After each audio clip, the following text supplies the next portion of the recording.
Hello humans, Master DinnerFlax here, bringing you the low quality content you deserve.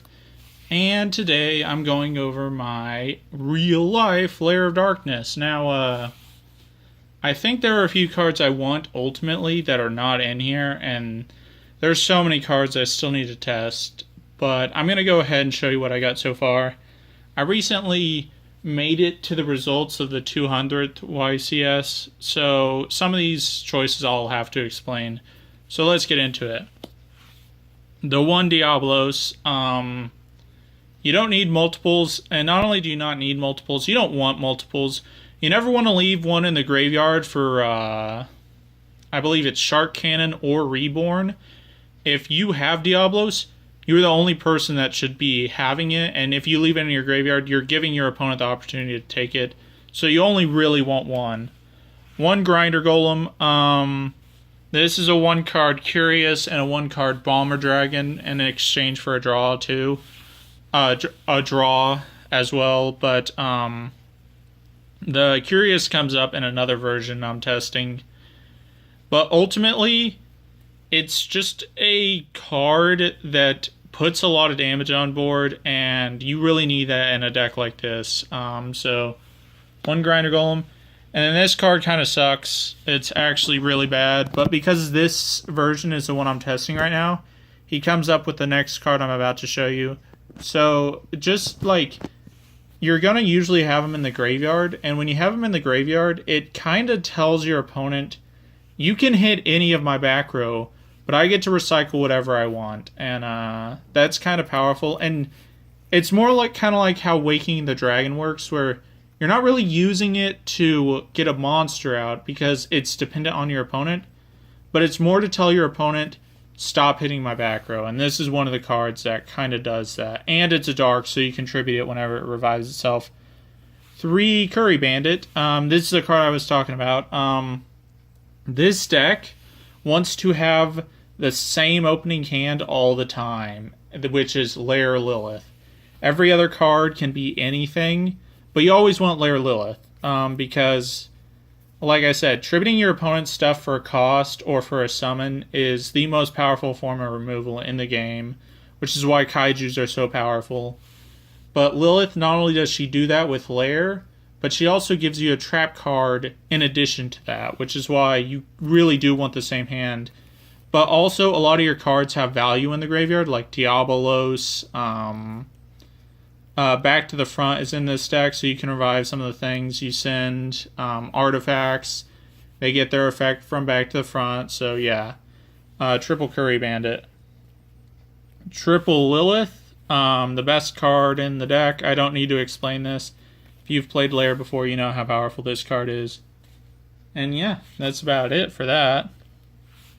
3 Arima. This counts as multiple copies for Lair. But in addition, it searches out your Diabolos and gets you draws by tributing your opponent's stuff, which is nice. 2 Sights.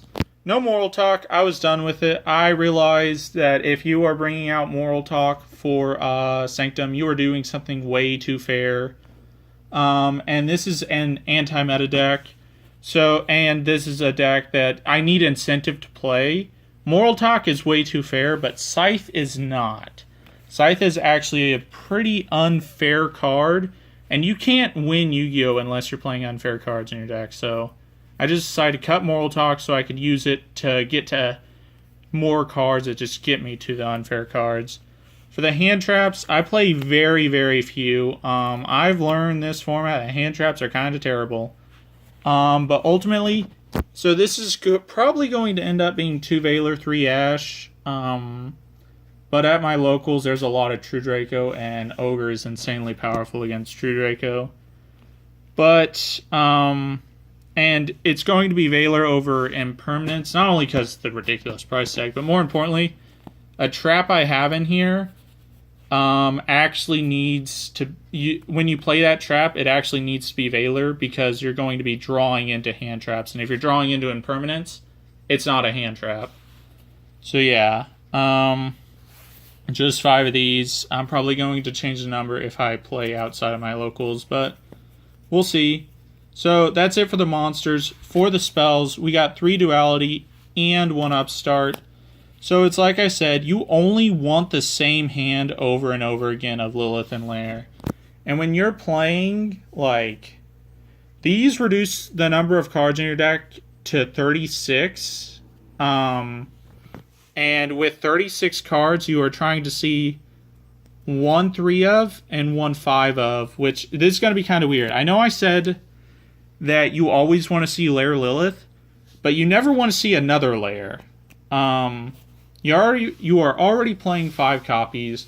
You can recycle it with the Dragon Dude and the Griffin in the extra deck. Like, you never really want to see this at multiples. It's like, quote, land flooding, and you don't really want that to happen. You just want to see it once, and you just want to start snowballing your opponent out of the game, because this is a really good grind deck, except when you're going up against other grind decks like Draco and, Altergeist, and even sometimes Sky Striker.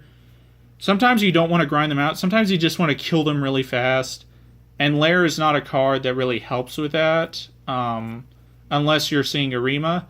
But if you're seeing Arima, you're probably pitching it for Lair. So, 2 Lair, then 1 Reborn. It does conflict with the 3 dualities. Duality conflicts with a lot of stuff in this deck, but it's so powerful that it actually doesn't matter, because you're playing so many traps. You are seeing next turn. And you also have hand traps, so you are probably going to get to play turn 2, even though there's a low number. A lot of times you only need 1. And then in the decks where you need to see multiple hand traps, you aren't going to win that game going second, no matter how many hand traps you play. Heroes and Goki have shown us you can draw 5 hand traps and still lose to it. So rather than that, I just built my side deck to just ravage game 2 and 3. This is the trap I was talking about. Reckless Greed. This is probably one of the most skilled trap cards in this deck. So, back in the day, you would always activate it at your draw phase of your next turn, because that lets you see an extra 3 chances to see the next Reckless Greed. Because for those of you who don't know, Reckless Greed doesn't add draw phases skipped. So if you activate 2, you're not skipping 4 draw phases, you're skipping the next 2 draw phases since the last one was activated.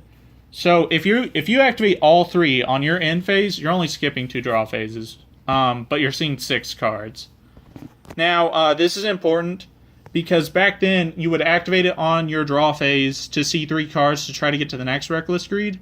However, because Modern Yu-Gi-Oh! Has hand traps, which is why I was talking about impermanence, you can actually draw into a defense, which is why you don't want to really play impermanence with Reckless Greed, because impermanence isn't a hand trap in that scenario, but Valor is. And you also always want to... So, you always want to activate this. If you're wanting to activate on your opponent's turn to try to draw into a hand trap, always activate it in the draw phase.